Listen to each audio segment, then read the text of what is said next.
Hi, bitches. You won't even believe what we just went through. Okay. The babysitter got here at 4:30. It is 7:00 on the dot. It's 7:10. We have been troubleshooting for 3 hours.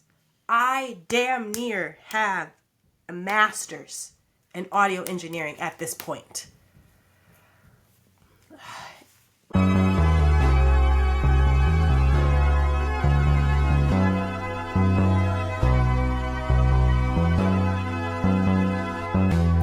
Come and join the party. These books are for you, you and everybody. It's just like the old, cause these books are for us and everybody, yeah. Open your mind and take a look.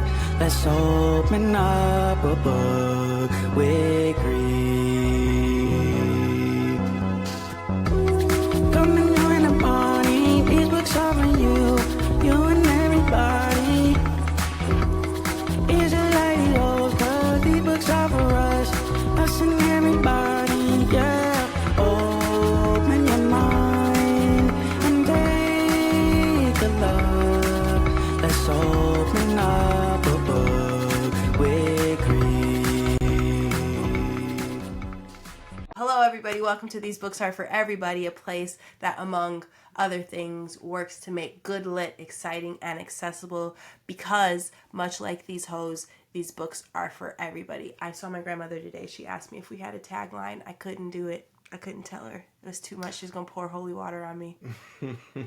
I was like, oh, it's These Books Are For Everybody. But I am one of your hosts, Cree Miles. Sitting next to me, this cutie patootie. I'm Brian Rogers.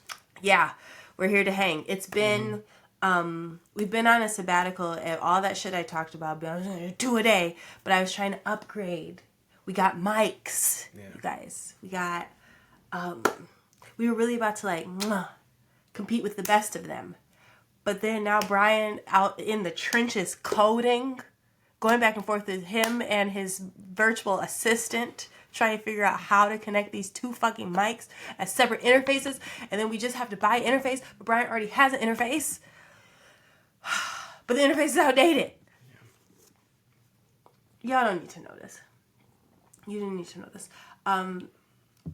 But we do have a solid structure. This is your first time talking to us since we have a structure. We're also re-recording this episode because Mike's sound was bleeding into each other. Audio engineering is a whole thing. That's why people have degrees in it, I guess.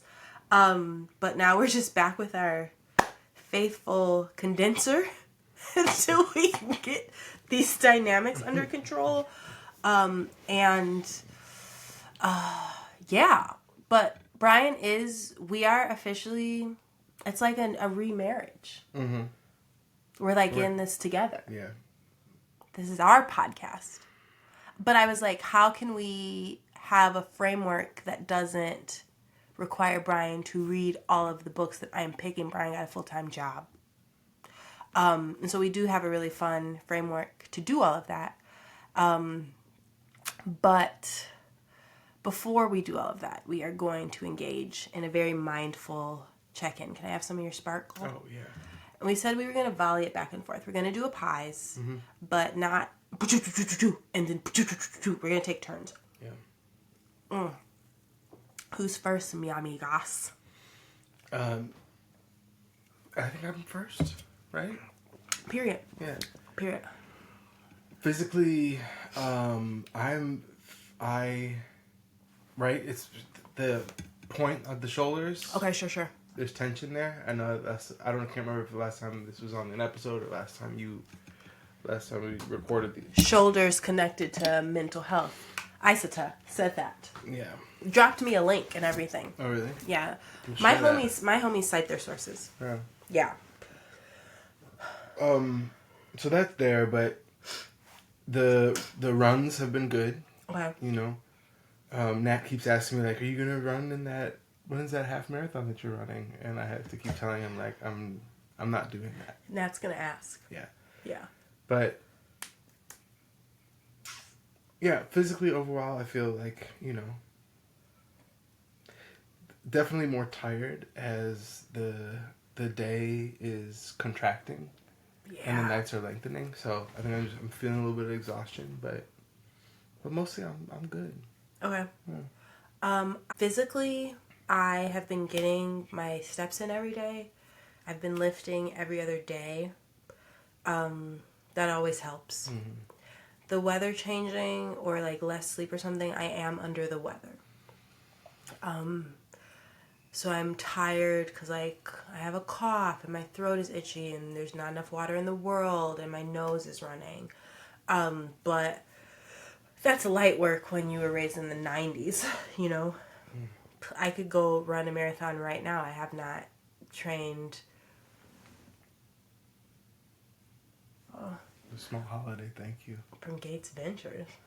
I haven't trained. So, physically I'm feeling pretty okay. Except for the sickness, but I am happy that I'm still like moving my body. That's really always my personal goal. Mm-hmm. There's too much candy in the house. Yeah. That's gonna ruin my life. Yeah. It's actively ruining my life. I have zero discipline when it comes to it. So did you eat the candy? I did not. Absolutely I did not. Because I gave you my word. I think I swore on my mom's grave that I wasn't going to, and I didn't. You've given me your word before. Actually, I don't know if you did or not. There was this whole HVAC situation, you guys.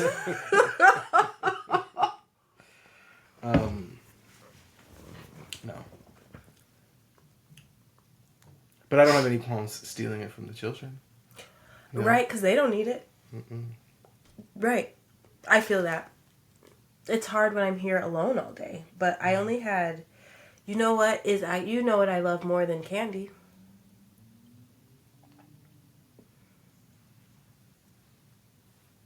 Do you want me to answer that on air? Yeah. What you love more than candy? As a treat. Yeah. What? I mean, you like cakes? That's in their bags. Oh. Well, fruit snacks. Fruit snacks. Yeah. Fruit snacks. Yeah. I would turn a trick for a fruit snack. If I was a prostitute and they put me on the corner, and I was supposed to get like I don't know how prostitution works. Bun B, if you're here, if I was put on a corner, they're like, bring me back $200, and I'm getting like flipped or turned out or whatever, and they're like, well, I don't have any money, but I got some fruit snacks. I would do it, and then I'd get my ass beat by my pimp. And your pimp was also really into fruit snacks. Right. So then it would be like, it would get really dark because then who's my pimp? Julius?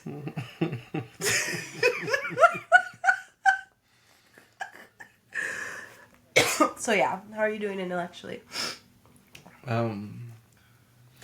Intellectually, things are what I've been thinking about. I mean, the Mamdani victory. Mamdani! Yeah. Just seeing him Mamdani! Seeing him in the clubs just grooving. I'm not sure if that's doing anything for me intellectually, but it's just like, it's very, very inspiring, you know? I have a little bit of hope. A lot of people coming in like, you know, like, can we have any really faith in, is he really who he says he is? Can the nigga try? Can we just have like 24 or 48 hours of like pure elation and celebration? God damn. 5 years ago, this dude was running, he was running the state assembly race, and it was during the midst of COVID, right? Mm-hmm. And he had like 12,000 meals that they pushed out in Astoria, Queens. Me and... Oh, sorry. No, go ahead. Zoran and I's birthdays are a day apart. Mm-hmm. So even if he is lying about something, because I am guilty of lying about various things, it's for the greater good. Mm-hmm. And he go get the shit done. I get shit done. You do? And I have a strong commitment to justice. So if he is lying about anything, it's light work. To get to make sure more babies eat, not less. Yeah.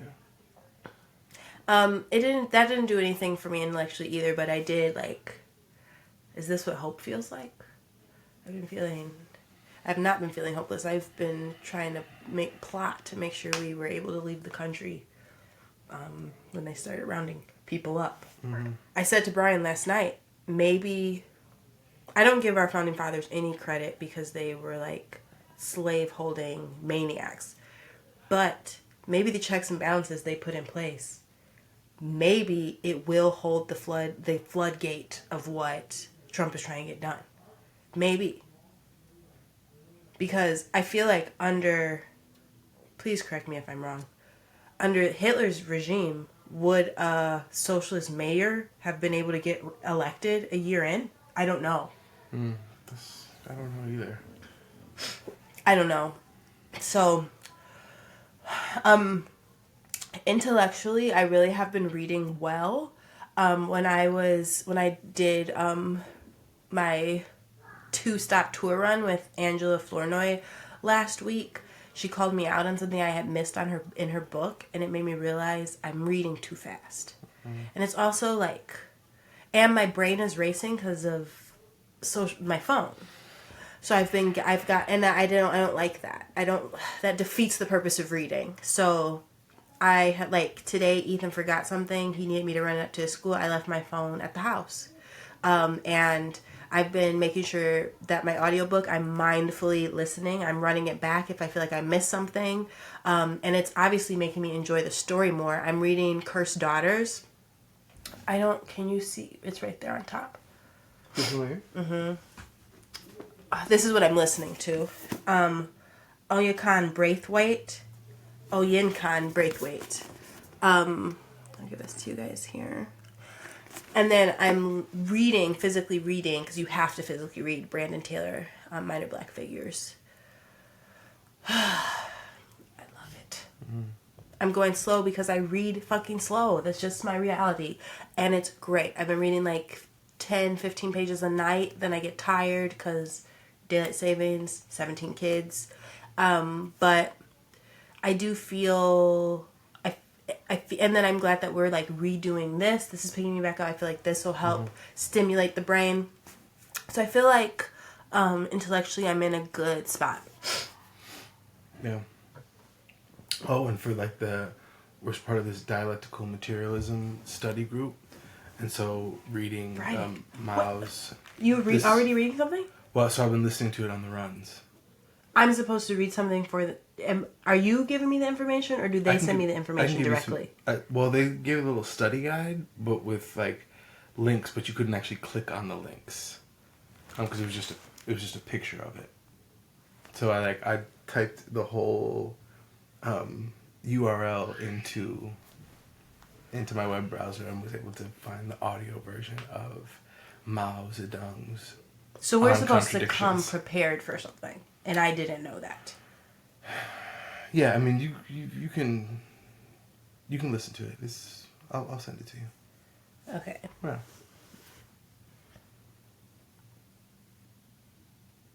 So why are you looking at me? Because you signed us up for this class, and there's things that sound like they need to be communicated to me. Mm-hmm. Yeah. I also thought they were going to send out a thing. This is not for the air. Yeah. All right. Okay. What else intellectually? I mean, no. Jump to emotionally.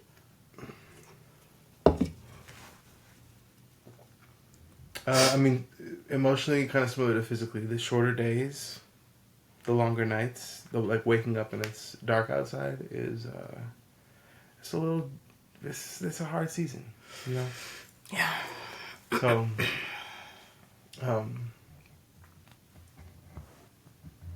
I saw from my office, I could see right across the street to this grocery store that's on North Avenue, and seeing my dad hobble into there, and then seeing the shit that he comes out with. Well, he doesn't come out with it because my Uncle Benny is doing the grocery shopping for him. Mm-hmm. But it gets me down. Yeah. Yeah, it's hard to see him like withering away, and then not actually have the kind of support for him to like even just be like maintaining a quality of life. Mm-hmm.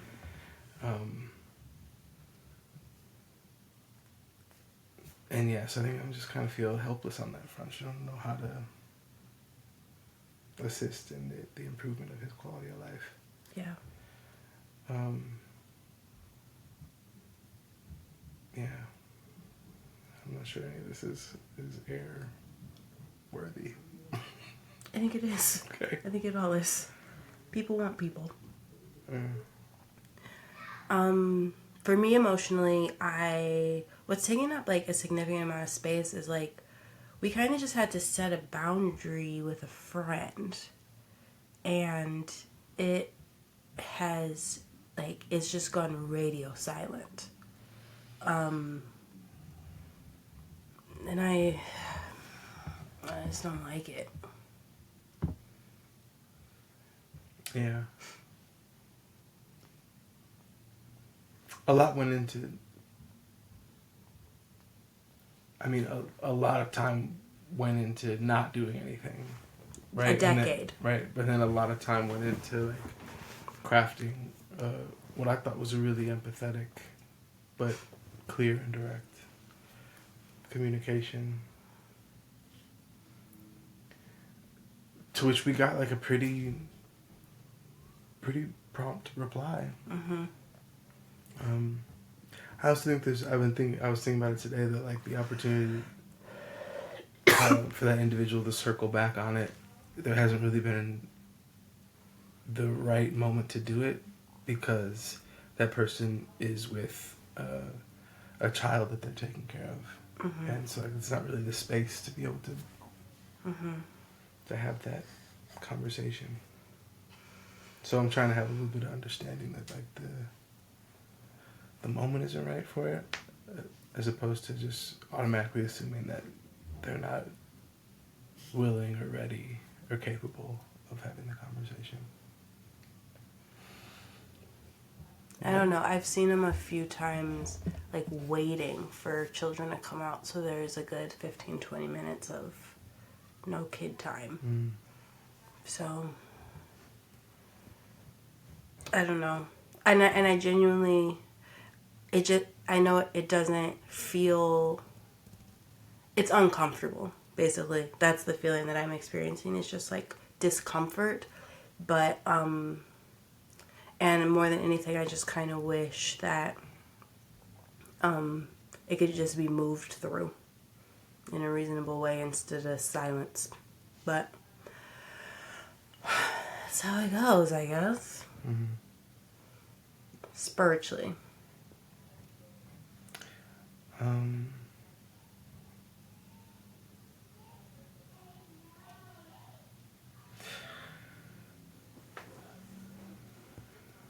Okay, the couple forest baths that I've taken while running.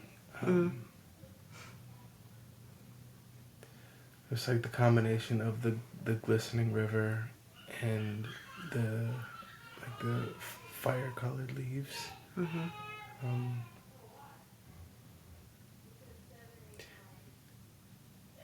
And seeing geese take off and like form the V as they're, like even before they've gotten parallel with the earth is.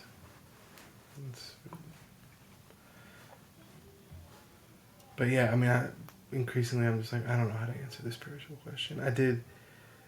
I meditated a couple times this week, and every single time I'm doing it, like whether or not it's a productive sit or not, I'm just like, I should be doing this every day. Yeah.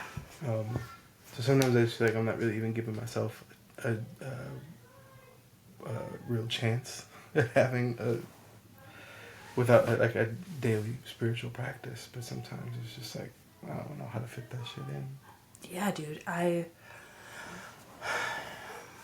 mean, I do wish that because that's my other beef with like how I'm reading. I think that obviously translates to how I'm thinking, which is rushed and in bullet points, which is like in my natural best state. That is not how I exist at all.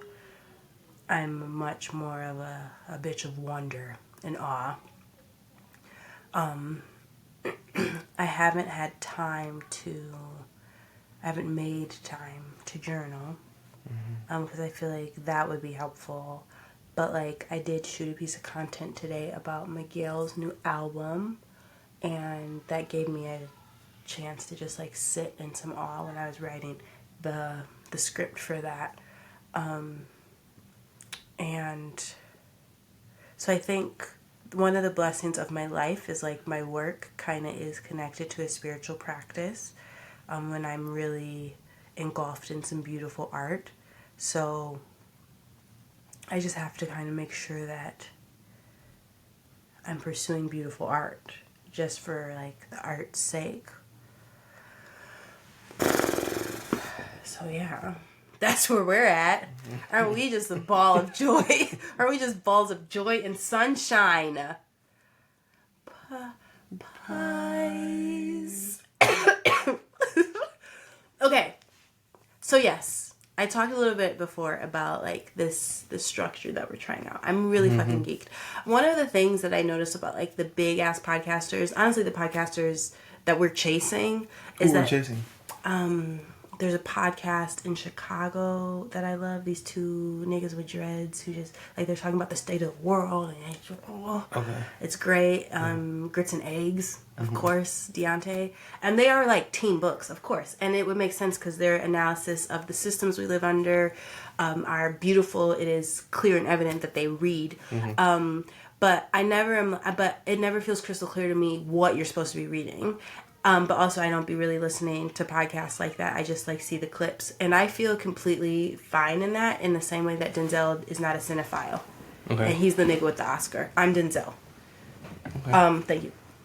So, but I really just like I don't want to discount good, beautiful fiction. Fiction can get the job done. It can it can help. Fiction also helps start revolutions. It helped start one in Korea. I'm gonna have to run back the tapes to figure out which book I'm talking about. But it's true they said it at the Save Our Suppers event. So I mean that's a lot of what we're gonna be focusing on. It's not everything that we're gonna be focusing on, but we really do we're hoping to uplift books that one we know are beautiful, two also accessible. I think it's really important. I'm not in this space. We're not trying to talk to other people who already read all the time. I'm really trying to break into the people who will openly say, which honestly you got to stop saying this out loud, that you don't read. So we're trying to give you books that you can access that will also help your brain, if your brain was a muscle, it would help your brain pump some iron, but also you would enjoy it relatively, even though doing hard things is sometimes uncomfortable, but it's still worth it. So all of that. Oh Lord, is someone at the door? Not yet. Okay. So anyway, the first book that we're doing for this new subject. So, okay, wait. Let me set the scene. So I have read this book. Brian has not read this book. I gave Brian 3 articles to read around the premise of the book.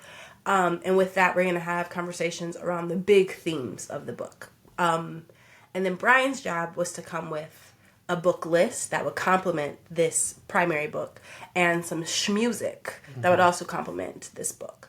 So that's how we're going. That's how we're going to talk about it. Sometimes Brian will be the one who picks the book. Sometimes I will be the one who picks the book. I will primarily be the one who picks the book because this is the lift is mostly mine. But that's how we're going forward. So let's do it.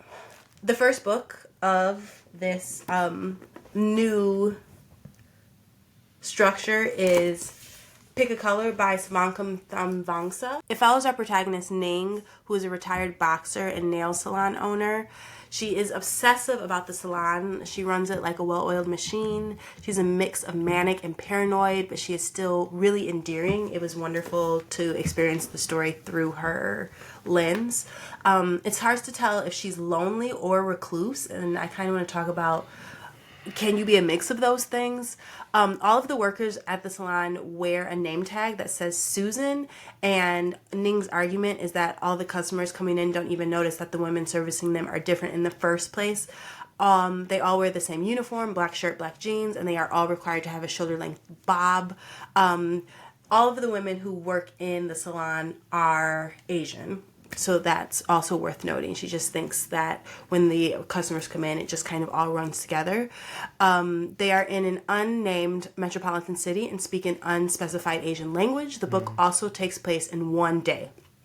It explores loneliness, it explores knowledge versus intelligence, and it explores the meat of life that can be pulled from an average day that rests in tedium. This is Thammavongsa's debut. I heard her talking about it on NPR's Book of the Day, and she was just talking about how she was born in a refugee camp and she didn't know any writers, but she wanted to be a writer, so she would just write stuff and then like staple it together as if it was a book and pass it around the camp. And so like to see her book as a book and just like a table full of pick of colors, it was just really beautiful to hear her talk about that. She's clearly very proud, as she should be. And so, yeah, I really enjoyed the book, and I think it's really accessible, and I think the way that she explores the big themes is beautiful and insightful in the way that, like, what do they say? How an Iowa writer would do it. So, that's enough of that. We can get into it. The fodder that you read around the book, what did you think about it? Definitely made me want to read the book. The idea of an entire book happening over the course of 24 hours is very, very compelling to me. Yeah. And yeah, I think that the idea of just like flattening all of the characters in the salon, like they all have the same haircut, they got the same name, they're speaking this unspecified language, is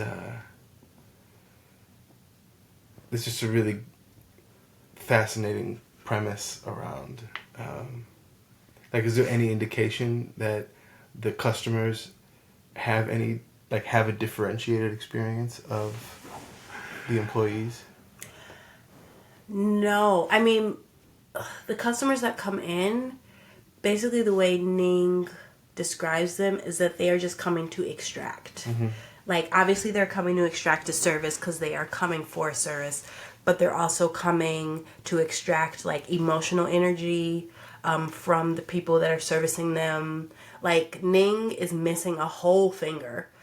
We never figure out why in the book. But she literally, like, while she's doing pedicures, she will rest people's toes in the fucking slot where the finger should be. Mm-hmm. And people are so absorbed with themselves that they don't even notice that. But like they are very like hyper vigilant about whether or not they're being talked about, mm-hmm. Which is just par for the course, because that still is just like you obsessing about yourself. And I love, like, on one hand in the book, it's like they all think we're the same because they have flattened us as humans, but then they all think we're the same, so it actually keeps us safe. Mm-hmm. Is like, I liked that, like, when you can go insular outside of the greater, like, society or culture and be like, yeah, they don't understand what's going on, and that is frustrating because we, like, suffer microaggressions and racism because of that, but also you can't even fuck with what's happening in here. Like, you couldn't even keep up, and it's so lit. I like that, and it related to it as a black woman for sure. Mm-hmm. Yeah, her, it's like she has this backstory as a boxer. Yeah.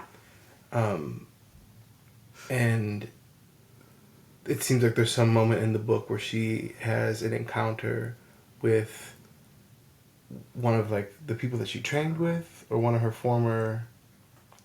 No, it's just flashbacks. Okay. Because this is all happening in a day. Nobody from her former life comes in, but I guess that's, like, what kept... because obviously if you just do, like, a linear day in the life, it's, like, 20 pages. Right. But we get some, like... She runs the salon like a boxing match, in that she's like, she's on high alert all the time, and like, when like a customer comes in, she feels like she's kind of going into battle, mm-hmm. And is always trying to be efficient, because I guess like, when boxers like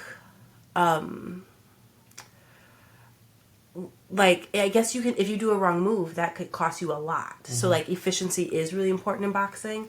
And so, she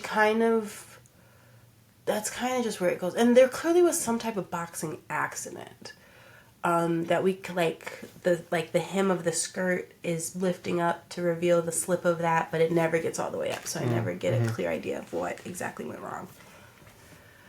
There was another part where she, like, the rest of the employees go out, and she chooses to stay back. Yeah. but like kind of wants to. Yeah. And there's this tension between like the relationship between your status as an employer, as a boss, and that being sort of an alienating experience. But that maybe she's also using that dynamic as a way to just justify her own like social anxiety or desire to actually not have any kind of social relationship with her staff. Yeah. So I'm wondering like how that plays out in the book. Yeah. I think this whole time I was trying to decide, and honestly as an individual, I think about how much I relish alone in quietness. Like most of my days honestly are spent alone in the house. And I think that makes me a better person for all of the people I have to be present for, you and the kids, my parents, my grandmother, my grandfather. But I do think like a part of me is always kind of like quietly waiting for like, so the kids get out of school at 3:30. If 3:30 never came, would I go looking for, like, how long can you really be by yourself and be, So I do think a part of her genuinely likes it, but I do also think a part of her is lonely. Like she wants some type of community, and considering that the salon is her whole life, she doesn't have like any outside people to like build community with outside of the women she's with all day. There's so many different types of lonelinesses, and I think this book explores the most obvious type. Like she's a single woman who like is single by choice and who is childless by choice, and like runs this salon, like has devoted herself to this salon to give herself something to do in the way that humans need something to do. Which is cool. I mean, I think it's the more interesting lonelinesses to me are like loneliness within a relationship. Those are really, really my meat and potatoes. But regardless, there are people who are alone and lonely. Right. So, yeah, if I had to rate this book, with The Bluest Eye being 10 out of 10.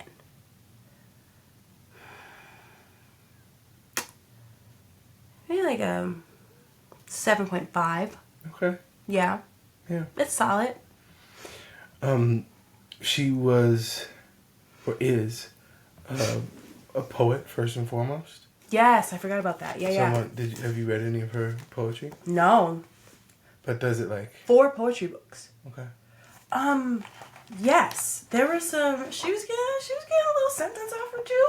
I was underlining them, but I didn't have my tabs. I am a family of one. You can be that, a family of one. I'm about to turn 42. It's a good age to be. I don't have to become anything anymore. I liked that, evidently. I loved when she was talking about, I told you this while I was reading it, the nail colors. Let's see if I can find that.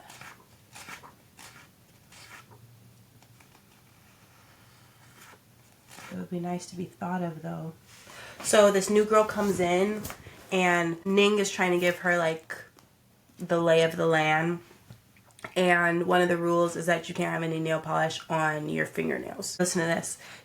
I then noticed that her fingernails are painted red. I point to them and say, "What is that?" She looks at what I'm looking at and doesn't know what I am talking about. I yell, "Your nails!"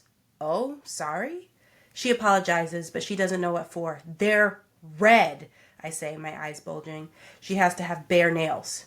"What do you mean?" She folds all of her fingers at the knuckle to get a look at the color and asks, "What's wrong with just red?" "There's no such thing as just red." She stares at me blankly like we are not speaking the same language. There's apple red, I insist, cherry red, pin red, sexy red, demure red, pale red, lipstick red, shy red, hot red, blood red, car brake red, swimsuit red, New Year's red, strawberry red, wet paint red, gummy red, rose red, flower red. Now rose is a flower, but it's not a flower red. It's its own red, rose red. Then there are other shades of red like orange red, purple red, blue red, yellow red. Okay, Noy finally said, I got it. And just, things can look the same, but they're so different. Mm-hmm. Humans. Yeah. What'd you pull? What'd you pull based on what you saw? I pulled... Tracy K. Smith has a... I don't remember what collection it's in, but the poem's called In the Nail Salon. Mm-hmm. There's another one called The Managed Heart by Arlie Hoschild. That's like a sociological exploration of lloneliness. And then Jamaica Kincaid has this, it's like a book-length essay called A Small Place. That is, came out in 1988. Okay. And it's written in second person. Okay. Which is, like, just automatically pulls you in. And, like, the way she's writing it, she's, like, kind of indicting the reader from jump. Okay. The opening line is, like, if you go to Antigua as a tourist, this is what you will see. And so, like, immediately there's just, like, there's no distance. She's pulling you right in. Yeah. And really what she's asking the reader, or demanding that the reader look at, is the legacy of colonialism and how tourism and capital have shaped the island of Antigua where she's from. And it's only like 80 pages, but it's like part memoir, part historical essay, part poetic rant. And she's like definitely writing from a place of grief and rage and love all at the same time. Yeah.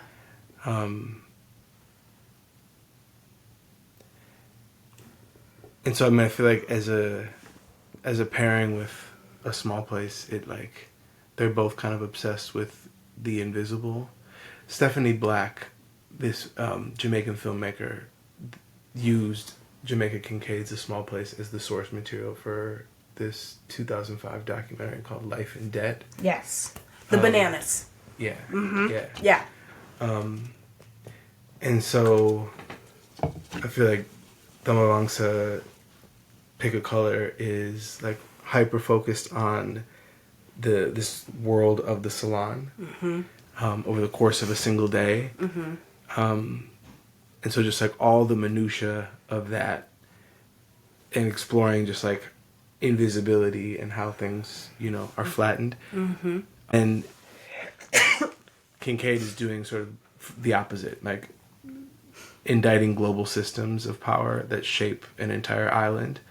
And so just like how invisibility is constructed and maintained.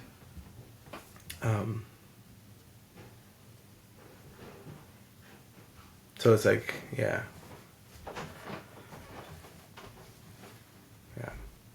Okay. That's all I got. Okay. What about songs? Yeah, there's a lot there. I don't like... Just call out 3. Yeah, so Solange's F.U.B.U. Okay, yeah. Put some Sampa the Great on there, Lorraine. Got some Burna Boy, Heaven's Gate. I didn't realize Liliana was on that song. Oh.